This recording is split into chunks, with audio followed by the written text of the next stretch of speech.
बच्चों से लेके बूढ़ों तक सभी को रसगुल्ले पसंद होते हैं। जी हाँ, रसगुल्ला खाना कौन पसंद नहीं करता। बनाना भी आसान है, खाने में तो बड़े ही टेस्टी लगते ही हैं। तो चलिए फिर बना लेते हैं हम ये सुपर टेस्टी वाले रसगुल्ले।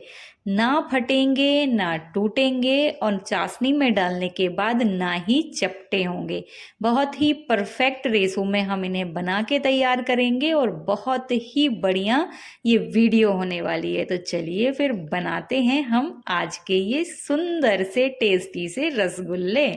सबसे पहले हमने एक पतीला लेना है जो थोड़ा सा गहरा हो और सकरा हो, जिसमें रसगुल्ले डूब सकें। उसमें हमने लेना है 1.5 कटोरी भर के शक्कर और इसी के बराबर पानी। मतलब जैसे आप 2 कटोरी शक्कर लेंगे तो 2 कटोरी ही पानी लीजिएगा। बराबर हमें क्वांटिटी रखनी है। अब जैसे ये जो शक्कर है इसमें हमने पानी डाला और गैस को हम मीडियम फ्लेम में चालू कर देंगे। अब इस शक्कर को अच्छे से हमने घोलना है और इसकी चाशनी बनानी है। अब क्या डालना है इसमें, यदि आपके यहाँ पे केसर के धागे हों तो 2-4 केसर के धागे डाल दीजिएगा। इलायची ऐड की है मैंने, थोड़ा सा इलायची पाउडर और उसके छिलके भी ऐड किए हैं। तो इन तीनों चीज़ों को अच्छे से चलाते हुए हमने ये जो चाशनी है ना इसको उबालना है। कैसी चाशनी रखनी है, जब तक ये बढ़िया चिपचिपाने ना लगे। जो रसगुल्ले की चाशनी होती है वो पतली होती है और थोड़ी सी चिपचिपी होती है। जो हमारी चाशनी है वो अच्छे से उबल गई है। अभी मैं इस स्टेज में गैस को बंद कर रही हूँ। फिर थोड़ी देर बाद जब हम रसगुल्ले सेकने लगेंगे तो इन्हें हम फिर से 2 मिनट के लिए खौलाएंगे इसी चाशनी को। तो ये बढ़िया और भी अच्छी गाढ़ी और चाशनी चिपचिपी हो जाएगी। अब यहाँ पे लेना है हमको खोआ। तो आधा पाव यहाँ पे मैंने खोवा लिया है। ये ताज़ा खोवा है इसलिए गीला है और मार्केट में मिलता है, हमारे यहाँ ताज़ा बहुत अच्छा खोवा मिल जाता है। आधा पाव मैंने खोवा लिया और इसकी जो पॉलीथीन में ये चिपक गया है ना इसको भी निकाल लेना है, क्योंकि खोवा बहुत महंगा है तो वेस्ट नहीं करना है। अब इस खोए में हमने डालना है गेहूं का आटा। जी हाँ, गेहूं का आटा डालेंगे हम 4 चम्मच। तो अभी मैंने लिया है 3 चम्मच। पहले हम इसको मिक्स करके देखेंगे। यदि ये गीला लगेगा हमको डो तो ही हम इसमें और आटा मिक्स करेंगे। मेरे पास मीठा सोडा या इनो कुछ भी नहीं था तो मैंने नहीं ऐड किया है। यदि आपके यहाँ सोडा हो, जो खाने वाला सोडा होता है, तो 1 चुटकी आप इसमें खाने वाला सोडा ऐड कर दीजिए। तो इस जो रसगुल्ले हैं ना वो बहुत बढ़िया फूल जाएंगे। मैंने कुछ ऐड नहीं किया क्योंकि मेरे पास था नहीं और रात में मैं बना रही हूँ तो दुकानें भी बंद हो जाती हैं। थोड़ा सा गीला अभी मुझको ये लग रहा है तो मैंने 1 चम्मच और इसमें गेहूं का आटा ऐड कर लिया है। अब इसे अच्छे से मिक्स करना है और हाँ, याद रखना है कि जो रसगुल्ले का डो होता है ये ज़्यादा सख्त नहीं होना चाहिए, हमें इसका सॉफ्ट डो लगाना है। अब जैसे हमने ये सॉफ्ट डो लगा लिया, अब क्या करेंगे, हथेली के जो पिछला वाला हिस्सा होता है इससे कंटिन्यू हमने प्रेस करते हुए इसे अच्छे से मसलना है। जब तक आप इसे मसलेंगे या जितना ज़्यादा आप इस आटे को मसलेंगे उतने ही ज़्यादा अच्छे आपके रसगुल्ले बनके तैयार होंगे। इसे मैंने लगभग 10 मिनट के लिए थोड़ी थोड़ी देर बाद इसे ऐसे ही मसला है। तो इसके जो रसगुल्ले हैं ना बिल्कुल नहीं फटे थे। तो थोड़ी सी मेहनत रसगुल्ले में लगती है, बस चाशनी बनाने में मेहनत नहीं लगती है, लेकिन जब हम इसका डो लगाते हैं तो इसको मसलने में हमारी बहुत अच्छी बढ़िया वाली कसरत हो जाती है। ये जो डो है मैंने अच्छे से लगा के रख लिया है।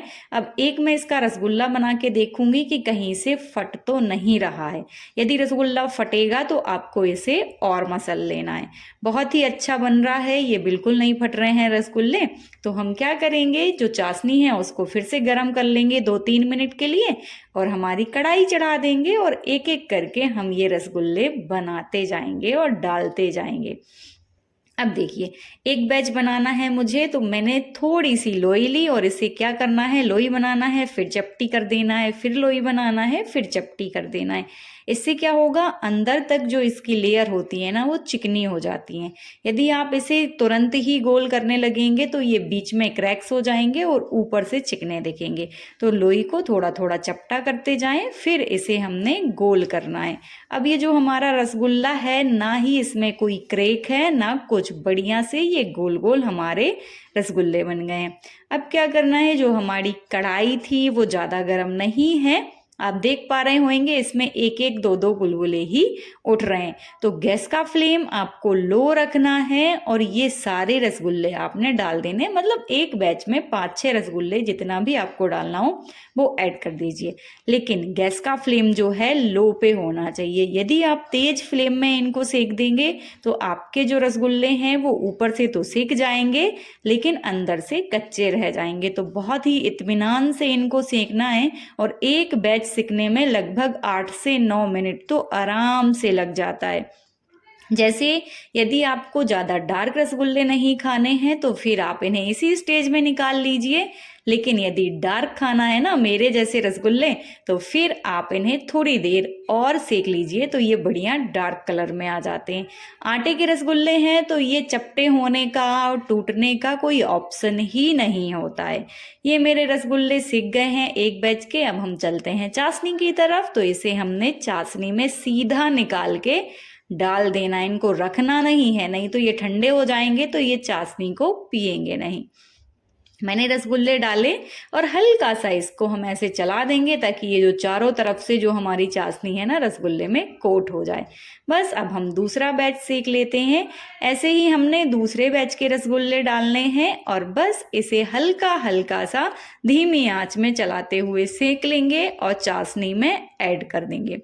ये देखिए दोनों बैच के मेरे रसगुल्ले सिक गए हैं और आधा पाव खोए से मैंने लगभग 15 रसगुल्ले बना लिए हैं। अब हम इसे रात भर के लिए छोड़ दिए थे। देखिए सुबह देखिए आप हमारे रसगुल्ले, नहीं है ना कहीं से भी फटे और एक भी रसगुल्ला मेरा चपटा नहीं हुआ है। और ऐसा भी नहीं है कि हमने पतली चाशनी बनाई है तो ये रसगुल्ले घुल जाएं उसमें, कोई भी रसगुल्ला गड़बड़ नहीं हुआ है। सारे रसगुल्ले बहुत ही परफेक्ट बने हैं, मतलब मेरा जो मेजरमेंट है वो बहुत ही बढ़िया है। बिना सोडा और बिना मैदा के भी हम आटे से बहुत ही बढ़िया रसगुल्ले बना सकते हैं जो टेस्टी भी होंगे और हेल्दी भी होंगे, है ना। मज़ेदार सी रेसिपी। तो ये जो रसगुल्ले हैं ना बहुत ही हेल्दी हैं, ट्राई ज़रूर कर लीजिएगा। और यदि आपको मेरी वीडियो पसंद आई हो तो लाइक शेयर और सब्सक्राइब ज़रूर कर दीजिएगा। Bye bye.